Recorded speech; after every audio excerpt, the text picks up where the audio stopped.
सतयुग से त्रेता तक और त्रेता से द्वापर तक और द्वापर से कलयुग तक का। बाहर की आवाज खोलो ना जाकर।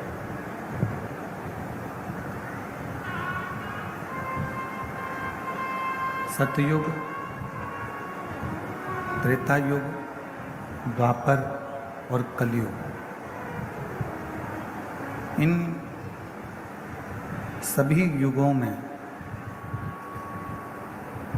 यदि प्रेम के भाव को कोई प्रकट करने वाला है,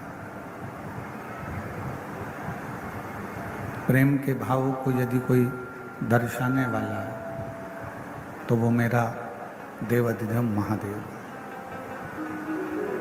कितना प्रेम भगवान शिव जी ने माता सती से किया।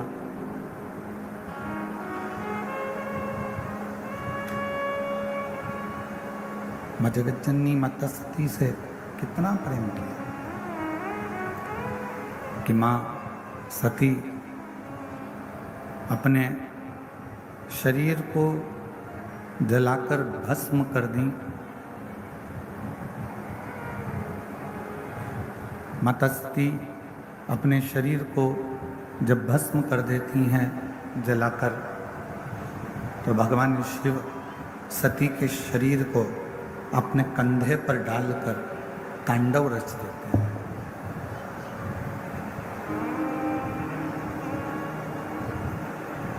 अब प्रेम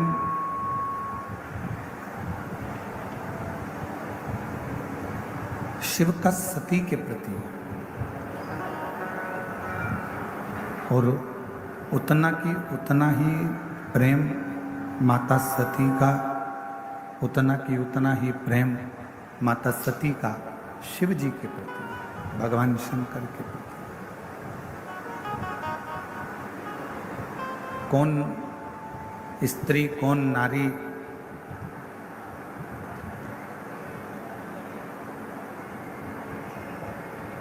कौन सी स्त्री होगी जिसके आवाज खुलवाओ, ग्राउंड की आवाज नहीं खुली हुई है।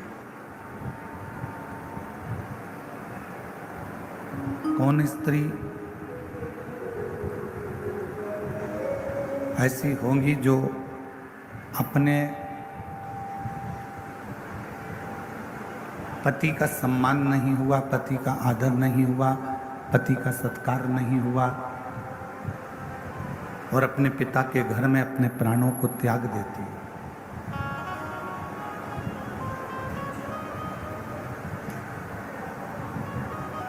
कौन स्त्री होगी? एक केवल माँ जगत जननी माता सती,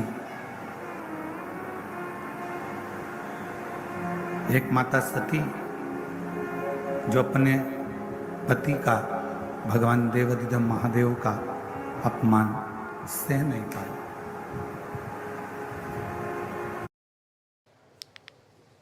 चिकनकारी कुर्ती ऑफिस आउटिंग के लिए, प्लाजो सेट्स किटी पार्टी के लिए और शरारा सेट्स हस्बैंड के। अपमान सह नहीं पाई।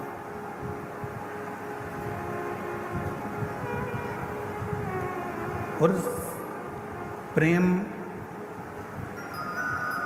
जब बढ़ता है, प्रेम की जब सीमा अंत की ओर जाती है, उस समय पर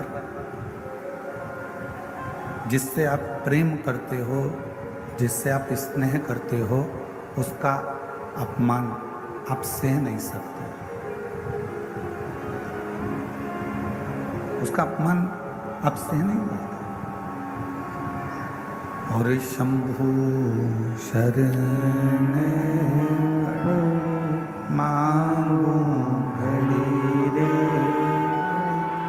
दुख खातो दया करी दर्शन आपो। शंभु शरण मांगो घड़ी रे घड़ी, दुख काटो दया करी दर्शन आपो।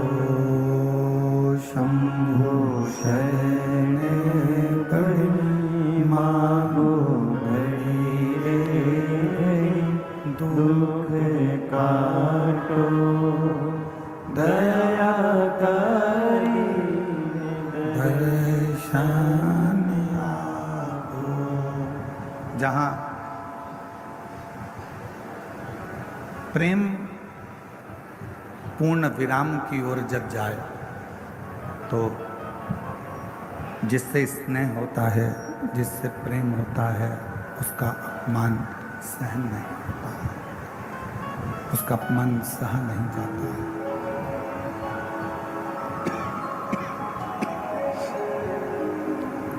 उस अपमान को हम सह नहीं सकते। कितना सुंदर एक प्रसंग है कि जबरदस्ती किसी को मंदिर नहीं ले जाया जा सकता।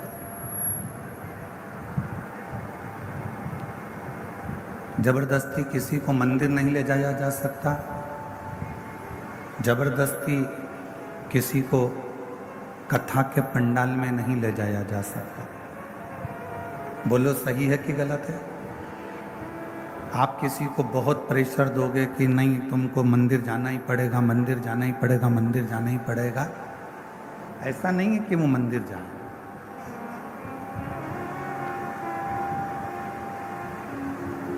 जबरदस्ती किसी को मंदिर नहीं ले जाया जा सकता। जबरदस्ती किसी को कथा के पंडाल तक नहीं ले जाया जा सकता। जबरदस्ती किसी को कथा नहीं सुनाया जा सकता। ये काम जबरदस्ती के नहीं है। और प्रेम, स्नेह, ये भी जबरदस्ती नहीं हो सकता। ना कथा के पंडाल में आप किसी को आप कितना भी प्रयास कर लो, आप अपने पति को कहा तुम्हें कथा में चलना ही पड़ेगा, चलना ही पड़ेगा, चलना ही पड़ेगा, आखिरी में मालूम पड़ा उस बात के पीछे विवाद हो गया। पति ने पत्नी से कहा कि तुम्हें कथा में चलना ही पड़ेगा, चलना ही पड़ेगा, उतने में विवाद खड़ा हो गया।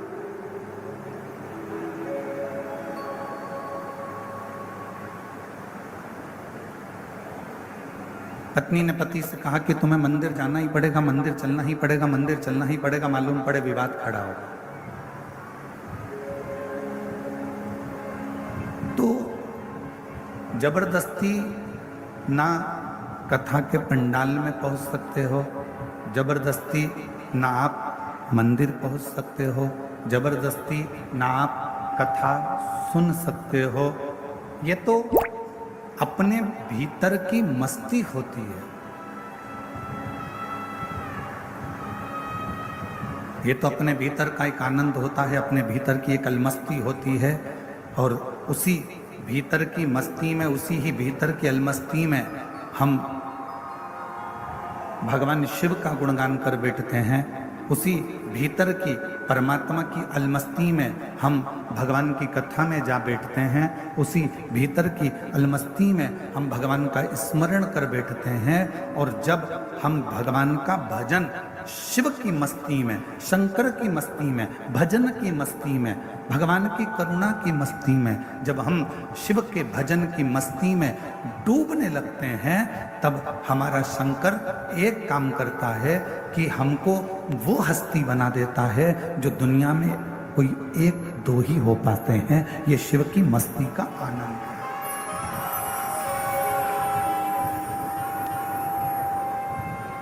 ये भगवान शंकर की अविरल मस्ती का आनंद है। और मैंने तेरे ही भरोसे बाबा, तेरे ही भरोसे हवा बिच उड़ती जावांगी बाबा, डोर हटो छड़ी नामे कटी जावांगी। भोले मैं तेरी पतंग, शंभू मैं तेरी पतंग, हवा बिच उड़ती जावांगी बाबा, डोर हटो छड़ी नामे कटी जावांगी। तो हमारे भीतर जब शिव नाम की मस्ती हो, हमारे भीतर जब भगवान शंकर के नाम की मस्ती हो, हमारे भीतर जब शिव नाम का स्मरण हो, हमारे भीतर जब शंकर नाम की मस्ती अंदर से भीतर से सम्मुख में प्रकट होने लगे, तब समझ लेना कि शिव तुम्हारे हृदय में आकर बैठ गए। अब तुम साधारण नहीं, तुम्हारी हस्ती स्वयं शिव देवाधिदेव महादेव कुछ निश्चित कर रहे, कुछ भगवान शंकर निश्चित कर रहे। 3 चीजें हैं। पहले नंबर पर है शिक्षा, और वो शिक्षा जिसको हम अच्छे स्कूल में, अच्छे कॉलेज में, अच्छे गुरु के पास, अच्छे टीचर के पास पहुंचकर ग्रहण करते हैं,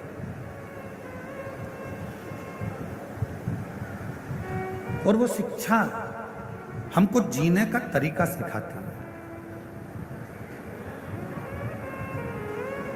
वो शिक्षा आपको एक अच्छी कुर्सी तक भी पहुंचा सकती है, वो शिक्षा आपको एक अच्छे पद तक पहुंचा सकती है। फिर दूसरे नंबर पर है धन, पैसा।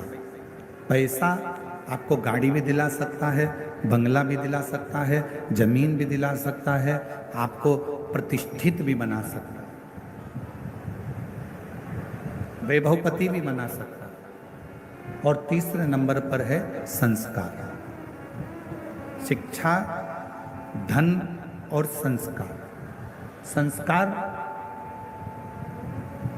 यदि आपके जीवन में है, श्रेष्ठ संस्कार यदि आपकी जिंदगी में है, तो आपने जो शिक्षा ग्रहण करी है, आपके पास में जो धन आया है, संपदा आई है, जो शिक्षा आई है, आपके भीतर का संस्कार, आपको शिक्षा और धन के साथ में यदि संस्कार का मिश्रण हो जाता है, तो आप जगत के वो स्त्री, वो पुरुष बन जाते हो जो जीते जी तो पुजाते ही हो, मरने के बाद भी पुजाते हो। संस्कार का पुट उस शिक्षा में, संस्कार का पुट उस धन में हमको और आपको एक ऊर्जा प्रदान करता है, एक बल प्रदान करता है।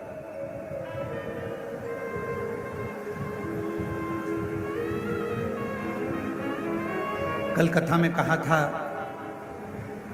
और हम फिर निवेदन करेंगे आपसे, आपकी जिंदगी में एक बात हमेशा उतार कर रखना। किसी को आप 1 रुपये दान नहीं कर सकते, बिल्कुल मत करो।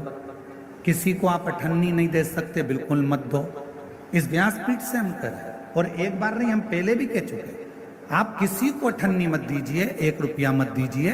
आप एक काम करो, अपने घर को, बच्चों को अच्छी शिक्षा दीजिए, और घर के बच्चों को शिक्षा अच्छी दे रहे हो तो फिर उसके साथ एक काम करो, अपने परिवार में कोई पढ़ने का, कोई विद्या अध्ययन करना चाहता है और उसके पास में पढ़ने के लिए पैसा नहीं है, तो उसकी पढ़ाई की, उसकी शिक्षा का पैसा आप दीजिए।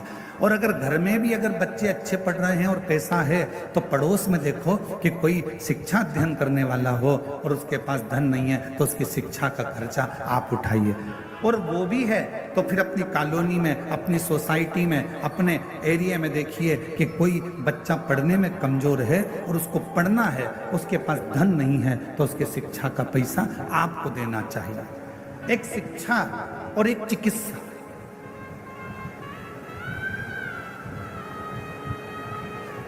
एक शिक्षा और एक चिकित्सा, ये जिंदगी में जितना बन सकता है अच्छे के माध्यम से, अच्छे कर्म के माध्यम से बांटते जाओ। और मत बुरे कर्म कर बंदे, वरना पछताएगा। भगवान की आंखों से तू बच नहीं पाएगा, तू बच नहीं पाएगा। अरे ओ अज्ञानी मत कर नादानी, अरे ओ अज्ञानी मत कर नादानी। तेरे कर्म का फल भी तू ही पाएगा। जैसा किया तूने तेरे आगे आएगा। मत बुरे कर्म कर्म कर बंधे वरना पछताएगा। भगवान की आंखों से तू बच नहीं पाएगा, तू बच नहीं पाएगा। अरे ओ अज्ञानी मत करना नादानी, अरे ओ अज्ञानी ज्ञानी मत कर नादानी। हमारे बीच में छत्तीसगढ़ शासन के श्री डीजीपी साहब श्री अरुण देव गौतम जी यहाँ पर विराजमान हैं। एक बार जोरदार ताली बजाकर उनका स्वागत वंदन। मैं चाहूँगा व्यासपीठ के पास में आप आएँ और पोथी पूजन करें। छत्तीसगढ़ शासन के डीजीपी साहब श्री अरुण देव गौतम जी, उच्च पद पर होने के बाद भी आपके संस्कार, उच्च पद पर होने के बाद भी एक माता पिता के जो संस्कार हैं वो बच्चों में झलकते हैं। और माननीय डीजीपी साहब के इस पंडाल में आना और शिव कथा में पहुंचना, ये माता पिता के संस्कारों की ही परिपथा है। एक बार जोरदार ताली बजाकर उनको स्वागत वंदन अभिनंदन।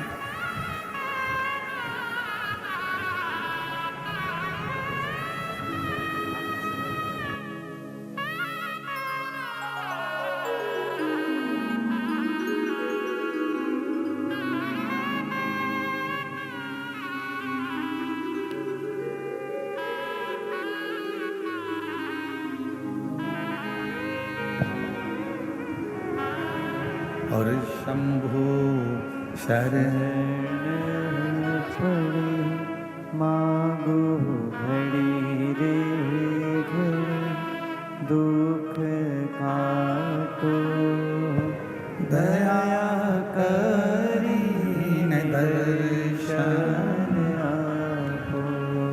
ओ शंभु शरण मांगू घड़ी घड़ी दुख काटो दया करीन दर्शन आपो। शिव तत्व कह रहा है, भगवान शंकर का पवित्र चरित्र कह रहा है,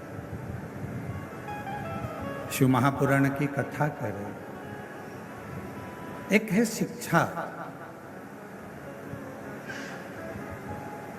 दूसरे नंबर पर है धन। दोनों आ भी जाए, शिक्षा भी आ जाए और धन भी आ जाए, पर यदि शिव महापुराण की कथा कहती है यदि संस्कार ना आए तो वो शिक्षा और वो धन किसी काम का। संस्कार के बिना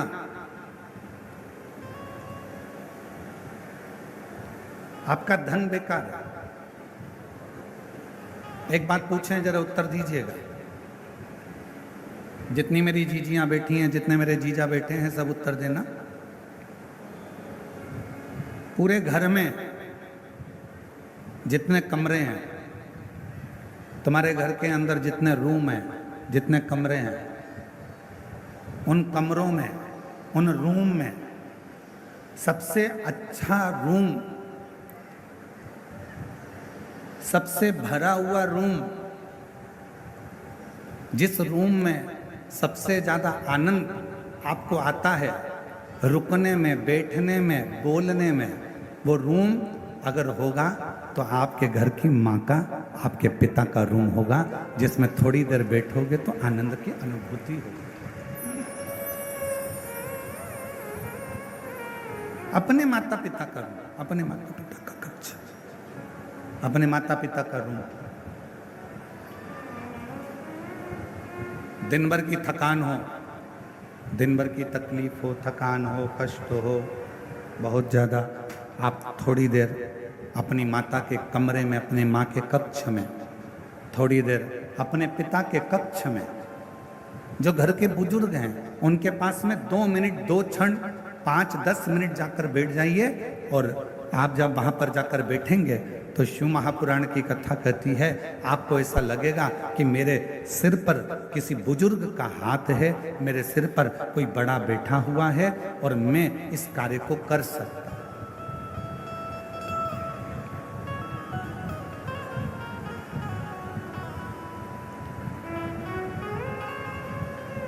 एक श्रेष्ठता का अनुभव, एक अच्छे का अनुभव आपको होगा। और जितना अपने माता पिता के कमरे में, अपने माता पिता के कक्ष में जाकर आपको जो आनंद की अनुभूति होगी, शिव महापुराण की कथा कहती है, वही आनंद की अनुभूति आपको देवाधिदेव महादेव के देवालय में जाकर, शिवालय में जाकर एक लोटा जल चढ़ाकर प्राप्त होगा। वही की वही।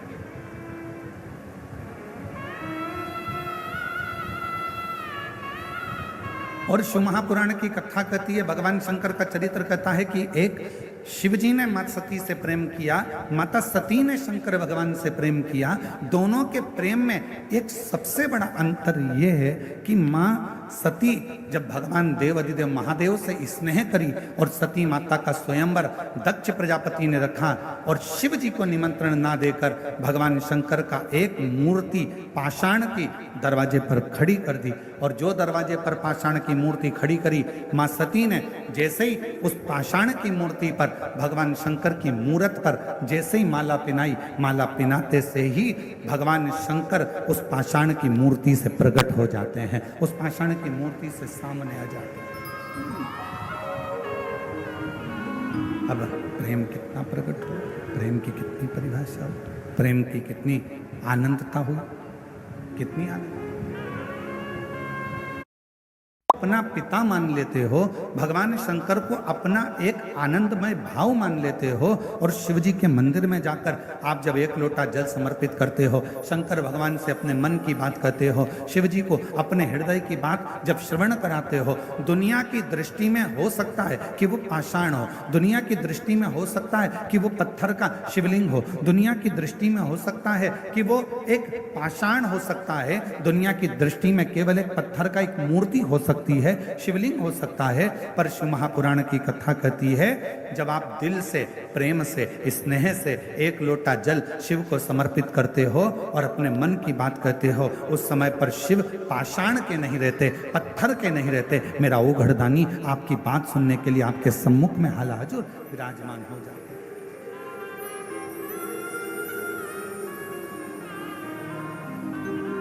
और मैंने तेरे ही प्रेशर खोलो, मैंने तेरे ही भरोसे हवा बिच उड़ती जावांगी, बाबा डोर तो छठी नाम कटी जावांगी, भोले मैं तेरी पतन, शंभू मैं तेरी पतन, हवा बिच उड़ती जावांगी, बाबा डोर तो छठी नाम कटी जावांगी। शिव सती के प्रेम की कथा करे, भगवान शंकर के स्नेह की कथा करे। शंकर भगवान माँ सती से जो प्रेम करते हैं, सती माता भगवान शिव से जो प्रेम करती हैं, ये कथा को वर्णन कर रहे हैं। सती और शिव का ये पवित्र प्रसंग कह रहा है, पवित्र प्रसंग।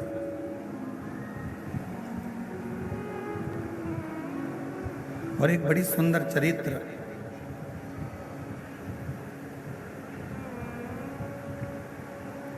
शिव महापुराण की कथा कहती है, जिसको दुनिया ने त्याग दिया,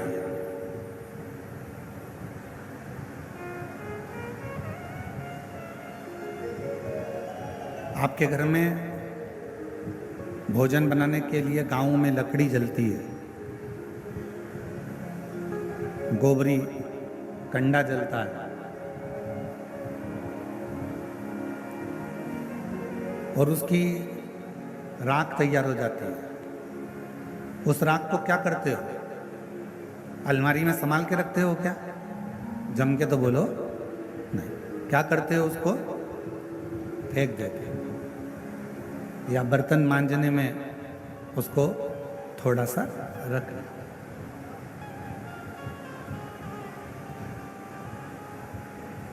अब जिस राख को आपने संभाल के नहीं रखा, जिस राख को आपने संजो कर नहीं रखा, जो राख आपकी कंडे से निकली, गोबरी से निकली, लकड़ी से निकली, वो राख आपने उठाकर बाहर फेंक दी, किसी काम की नहीं रही। उस राख का कोई महत्व नहीं रहा, उस राख किसी काम की नहीं रही। तब शिवजी, शिव चरित्र कहता है कि मेरे देव अधिदेव महादेव इतने प्रखर हैं, जिस राख को दुनिया का कोई व्यक्ति प्रयोग में नहीं ले सकता, उस राख को भगवान शंकर अपने शरीर पर धारण कर कर उस राख की भी कीमत बढ़ा देते हैं। वो शिव है, वो भगवान शंकर। गला पकड़ रहा है, थोड़ा मिठास करिए, गला एकदम खींचना पड़ रहा है बोलने में।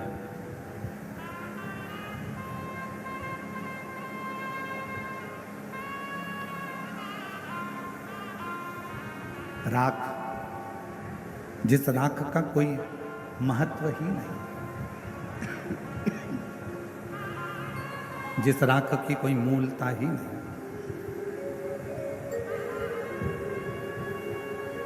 वो राख भगवान शिव अपने शरीर पर धारण करता है। अपने गाइस, राख तो शिव जी ने अपने शरीर पर धारण कर लिया। जो सर्प मंथन के समय पर निकला,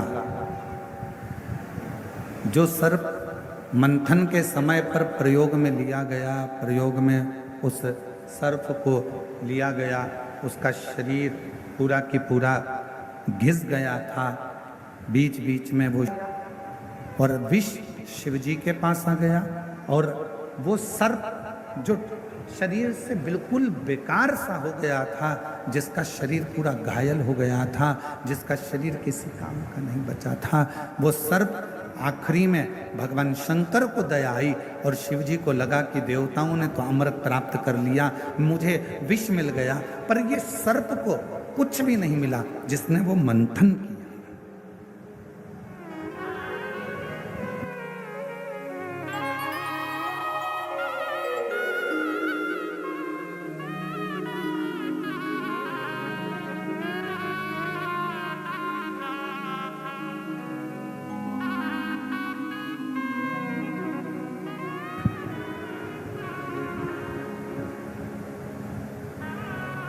शिव जी ने वो सर्प को देखा कि उसका पूरा शरीर बेकार सा हो गया, पूरा शरीर।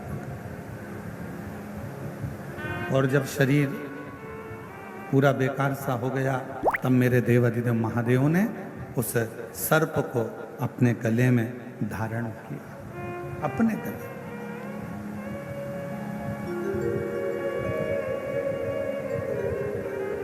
दुनिया जिसको त्याग दे, दुनिया जिसको छोड़ दे, लोग कहते हैं कि ये नकारा है, किसी काम का नहीं है, किसी काम का नहीं है। दुनिया जिसको नकार दे, दुनिया जिसको छोड़ दे, समझ लेना अगर वो किसी काम का नहीं है, जैसे धतूरा, जैसे कनेर का फूल, जैसे सर्प, जैसे राख, जैसे चंद्रदेव पूरे बीमार पड़ गए, शरीर पूरा गल गया, पूरा शरीर बेकार हो गया, तब वो चंद्रदेव भी जब किसी कार्य के ना बचे, तब देवता भी उससे दूरी बना लिए। तब मेरे भगवान शंकर ने चंद्र को भी स्वीकार करा, राख को, भस्म को भी स्वीकार करा। तब मेरे भगवान शंकर ने सर्प को भी स्वीकार करा, और राख को, धतूरे को, कनेर को मेरे शंकर भगवान स्वीकार करते गए, स्वीकार करते गए। मेरे शंकर भगवान स्वीकार करते, मेरे शिव जी ने उसको स्वीकार ऐसे मेरे भगवान शंकर हैं, ऐसे मेरे भगवान शिव हैं। और ये शिव, ये शंकर, ये उघड़दानी, ये त्रिकालदर्शी, ये कैलाशी, ये अविनाशी। और मैंने तेरे ही भरोसे, मैंने तेरे ही भरोसे हवा बीच उड़ती जावांगी, बाबा डोर हत्तो छड़ी नामे कटी जावांगी। भोले मैं तेरी पतंग, जो किसी काम का नहीं हो, जो किसी कार्य का नहीं हो, जो किसी कार्य का नहीं हो, किसी काम का नहीं हो, वो मेरे शिव के काम का है, मेरे शंकर।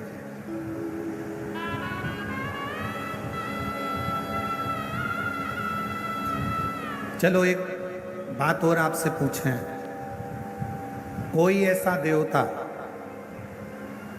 जो एक लोटे जल से राजी हो जाता हो?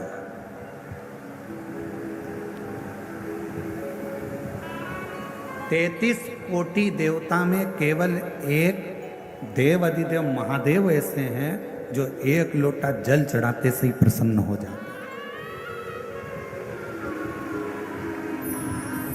केवल एक लोटे जल से ही भगवान शिव प्रसन्न हो जाते हैं, केवल एक लोटे जल।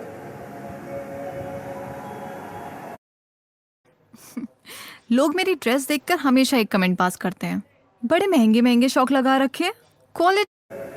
केवल एक लोटे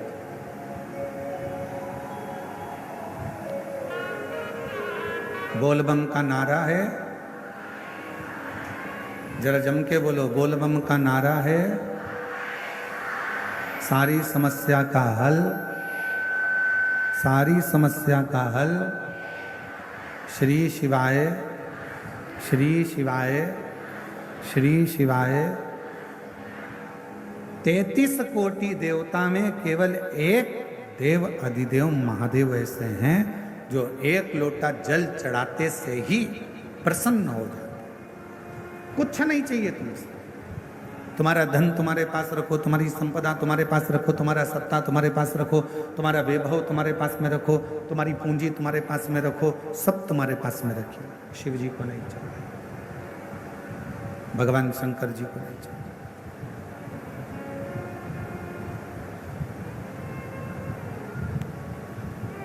एक प्रसंग, उस प्रसंग में भगवान दक्ष प्रजापति की बेटियां जिनका विवाह चंद्रदेव के साथ में हुआ था, वो सारी की सारी 27 कन्या रोती रोती दक्ष प्रजापति के पास पहुंच गई।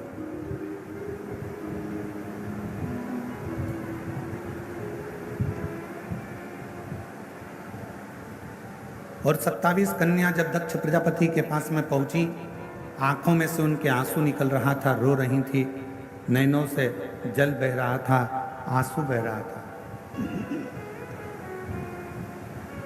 दक्ष प्रजापति ने अपनी बेटियों से पूछा कि तुम्हें हुआ क्या, तुम्हारी आंखों में जल भरा हुआ है, तुम रो रही हो, तुम्हें हुआ क्या है, क्यों रो रही हो, किस लिए?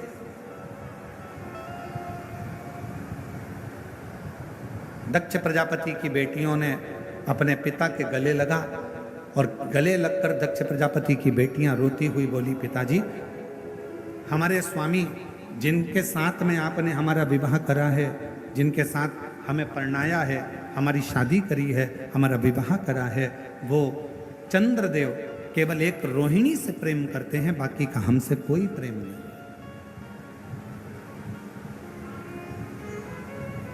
केवल एक रोहिणी से, हमसे उनका कोई प्रेम नहीं। शिव महापुराण की कथा कहती है, माता, पिता, परमात्मा और गुरु, इनकी जो दृष्टि होती है वो सम होना चाहिए।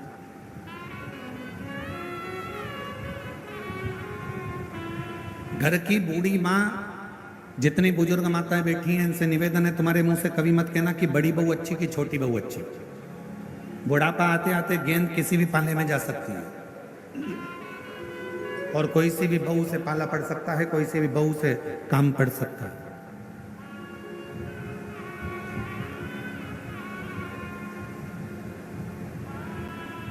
बड़ी भी ठीक है मेरे लिए, छोटी भी ठीक है मेरे लिए, मंजली भी ठीक है। कब पड़ जाए काम, कोई भरोसा नहीं।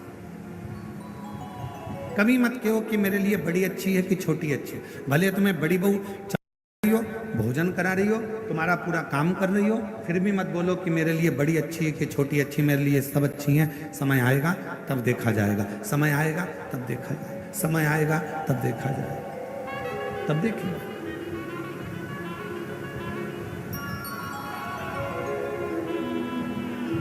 पर माता पिता गुरु के लिए तो ये बात है कि सबके लिए समदृष्टि रखो, पर पति के लिए, एक पत्नी की पति के लिए ये बात नहीं है कि समदृष्टि रखो।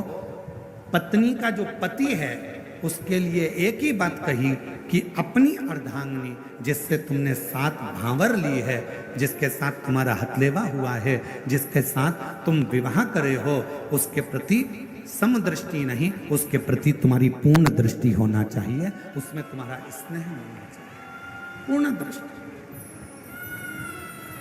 उसमें तुम्हारी पूर्णता। दक्ष प्रजापति की बेटियां नैनों से नीर बहा रही हैं, आंखों से आंसू बहा रही हैं, रो रही हैं। पिता ने पूछा,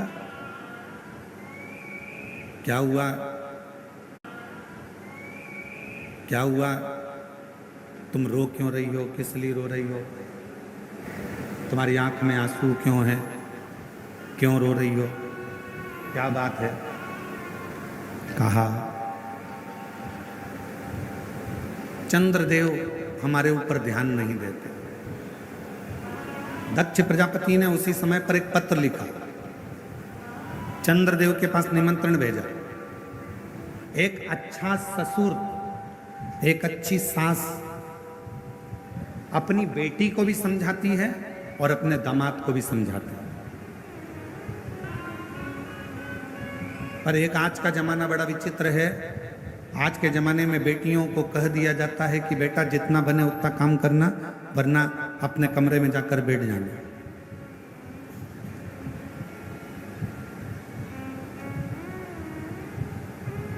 पर एक अच्छी मां, ये बक्से नहीं चल रहा है, एक अच्छी मां, ये चल रहे हैं।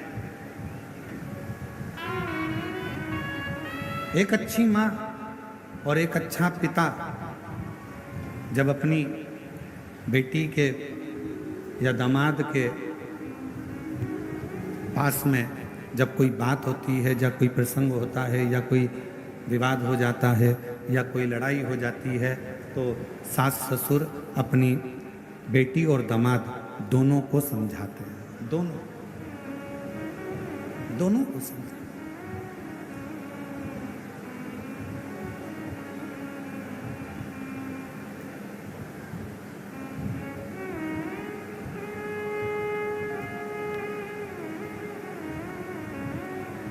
और दोनों को समझाया जाता है, दोनों को जब कहा, भोजन कर रहे थे चंद्रदेव, और भोजन करते करते चंद्रदेव से दक्ष प्रजापति ने कहा कि हमारी 27 कन्याओं का विवाह तुम्हारे साथ में हुआ है, केवल एक रोहिणी के प्रति तुम्हारा प्रेम है, केवल एक रोहिणी के प्रति तुम्हारा स्नेह है, उसके सिवाय तुम्हारा स्नेह, तुम्हारा प्रेम किसी अन्य रानी पर नहीं है। पर यह ठीक नहीं है। आज हम आपको समझा कर भेज रहे हैं, प्रयास करिए अपनी सारी रानियों को अपनी अर्धांगिनी मानकर प्रत्येक रानी के प्रति तुम्हारी दृष्टि पूर्ण रखिए, पूर्ण दृष्टि। ठीक है, जो गलती हुई है उसे मैं क्षमा चाहता हूं। और शिव महापुराण की कथा कहती है, भगवान शंकर का चरित्र कहता है, शिव तत्व कहता है, परिवार वाले रूठे चल जाएगा चलेगा, नातेदार रूठे चलेगा, रिश्तेदार रूठे चलेगा,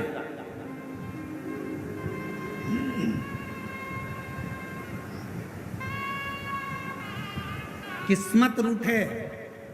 शिव महापुराण की कथा ये भी कहते हैं, नातेदार रूठ रहे हैं, रिश्तेदार रूठ रहे हैं, कुटुंबी रूठ रहे हैं, परिवार वाले रूठ रहे हैं, सब रूठे चलेगा, किस्मत भी रूठे चलेगा। शिव महापुराण की कथा यहां तक कहती है कि किस्मत भी रूठे चलेगा, पर शिव पुराण की कथा कहती है सब रूठे पर किस्मत बनाने वाला नहीं रूठना चाहिए, वो हमारे लिए अनुकूल होना चाहिए।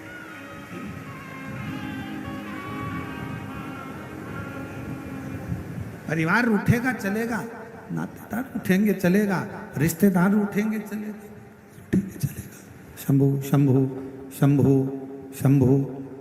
नातेदार उठेंगे चलेगा, रिश्तेदार उठेंगे चलेगा, कुटुंब वाले चलेगा। शंभु शंभु। रिश्तेदार, नातेदार, कुटुंबी, कबीले वाले कोई भी रूठेगा चलेगा, यहाँ तक कि किस्मत रूठेगी वो भी चलेगी, पर शिव महापुराण की कथा कहती है कि किस्मत बनाने वाला नहीं रूठना चाहिए। जिसने हमारा भाग्य बनाया, जिसने हमारी किस्मत बनाई, जिसने हमारा भाग्य बनाया वो ना संगी रूठे, साथी रूठे, रूठे जग सारा, पर एक नहीं रूठे भोलेनाथ जी हमारा। कि संगी रूठे, साथी रूठे, रूठे जग सारा, पर एक नहीं रूठे भोलेनाथ जी हमारा। एक नहीं रूठना चाहिए। परिवार रूठ जाएगा चले जाएगा, कुटुंबी रूठ जाएंगे चले जाएगा, नातेदार रूठ जाएंगे चले जाएगा, रिश्तेदार रूठेंगे चलेगा, यहाँ तक किस्मत भी रूठेगी ना तो चलेगा, पर किस्मत बनाने वाला नहीं रूठना चाहिए। जिसने हमारा भाग्य बनाया, जिसने हमारी किस्मत बनाई वो ना रूठे। और परिवार को राजी करोगे वो थोड़े दिन के राजी होंगे, धन खत्म हुआ परिवार राजी होना बंद हो जाएगा। रिश्तेदार को राजी करोगे, उनको सम्मान देते रहोगे तब तक राजी रहेंगे। तुमने सम्मान देना बंद कर दिया, वो राजी होना बंद हो गया। कुटुंबी, परिवार वाले, नाते वाले, रिश्ते वाले जितने अपने हैं, इन सबको जितना आदर, जितना सम्मान, जितना धन, जितनी दौलत, जितनी प्रतिष्ठा, जितना जितना दोगे, ये सब तुम्हारा सम्मान जब तक तुम दोगे तब तक ये अच्छे रहेंगे। और जिस दिन तुमने इनको सम्मान देना बंद कर दिया, बस ये भी रूठ कर बैठ जाएंगे।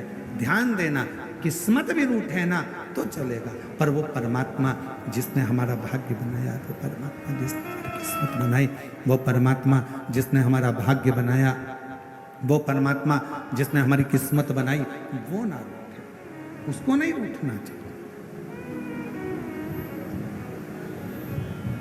और लिखन वाले तो के दयाल लिखना, लिखन वाले तू हो के दयाल लिखना, मेरे हृदय बीच गुरु का प्यार लिखना। ओ लिखन वाले तू हो के दयाल लिखना, लिखन वाले तू हो के दयाल लिखना, मेरे हृदय बीच सतगुरु का प्यार लिखना, मेरे हृदय हृदय विच सतगुरु का प्यार लिखना। और तेरे डमरू की धुन सुन के मैं काशी नगरी आई हूँ। तेरे डमरू की धुन सुन के मैं काशी नगरी आई हूँ।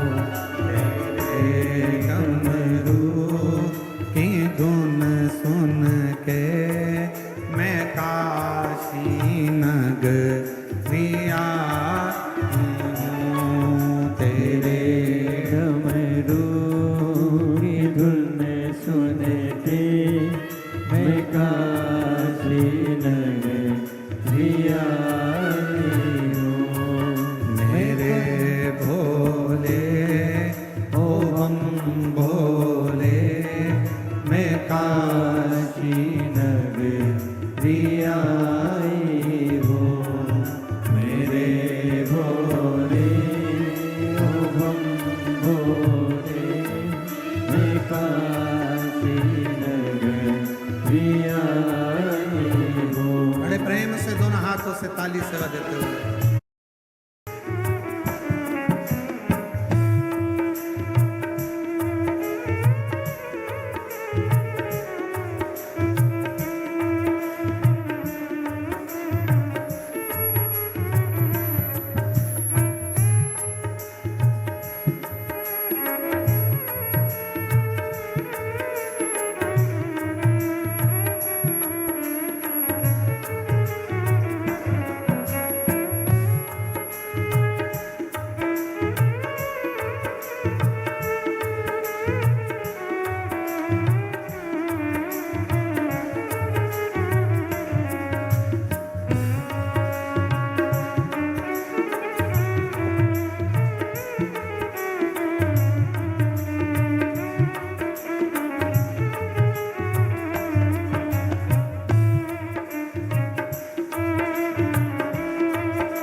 छत्तीसगढ़ शासन के माननीय मुख्यमंत्री जी श्री विष्णुदेव जी सहाय जी की धर्मपत्नी श्रीमती कौशल्या देवी जी सहाय जी आई हैं। एक बार जोरदार ताली बजाकर उनका स्वागत वंदन।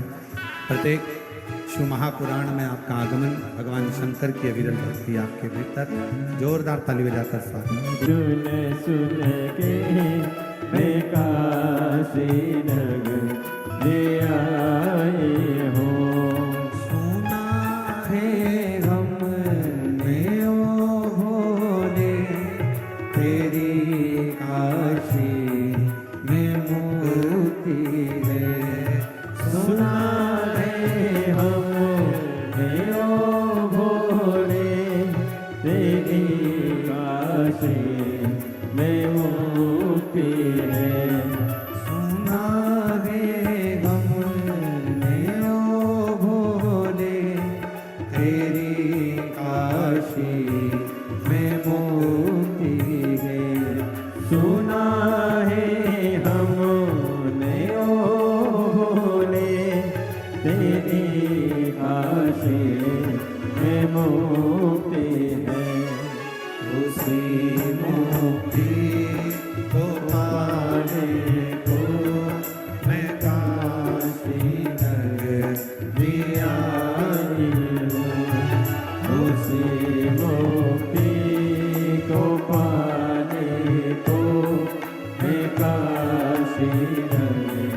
काशी में गोरा है।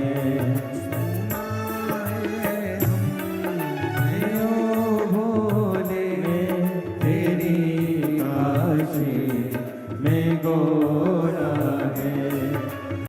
सुनाए हम ओ भोले तेरी काशी में गोरा है। उसी गोरा को पाने को मैं काशी नगरी आई हूँ। उसी गोरा को पाने को मैं काशी नगरी आई हूँ। मेरे भोले ओ बम भोले मैं काशी नगरी आई हूँ। मेरे भोले ओ बम भोले मैं काशी नगरी आई हूँ। मैं काशी नगरी आई हूँ।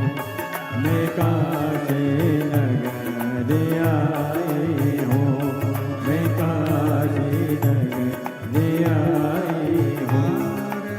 महादेव अपने स्थान पर बैठकर भगवान देवाधिदेव महादेव जी से अपने मन की बात कहिए, हृदय से प्रार्थना करिए, निवेदन करिए, विनय करिए, बाबा से अपने मन का भाव कहिए। दिल से विनय करो, प्रार्थना करो, विनती करो।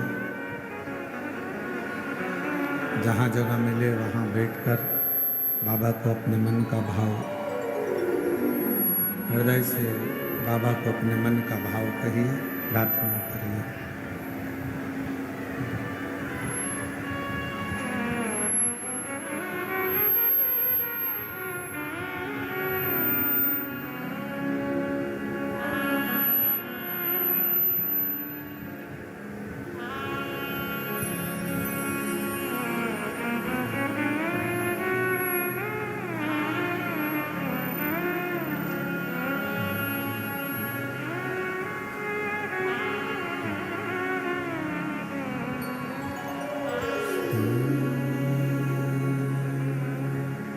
शिवाय नमस्तुभ्यं श्री शिवाय नमस्तुभ्यं श्री शिवाय नमस्तुभ्यं श्री शिवाय नमस्तुभ्यं श्री शिवाय नमस्तुभ्यं। भोला सब दुख काटो हमारा, ओ भोला सब दुख काटो हमारा। शिव शंकर जब तेरी माला, भोले बाबा जब तेरी माला, भोला सब दुख काटो हमारा, ओ भोला सब दुख काटो हमारा। वेश है मंगल मंगलकारी, वेश है मंगल मंगलकारी। शमशान वासी हमारा, शमशान वासी हमारा, ओ भोला सब दुख काटो हमारा, ओ भोला सब